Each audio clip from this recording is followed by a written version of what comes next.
Barrister పరీక్ష ఉత్తీర్ణుడై ఇండియాకి తిరిగి వచ్చి గొప్ప దేశభక్తురాలైన కమలని వివాహం చేసుకున్నారు.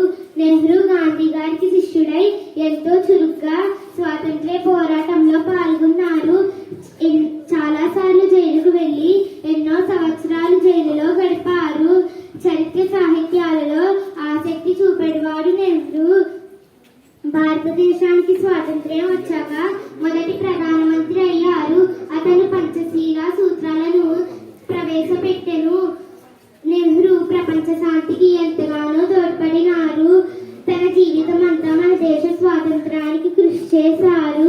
మన దేశ అభివృద్ధికి తోడ్పడినారు. 1955వ సంవత్సరంలో మన దేశ రాష్ట్రపతి బిరుదు ఇచ్చి సత్కరించారు. నెహ్రూ 1964వ సంవత్సరంలో మే 27వ తేదీన మరణించారు.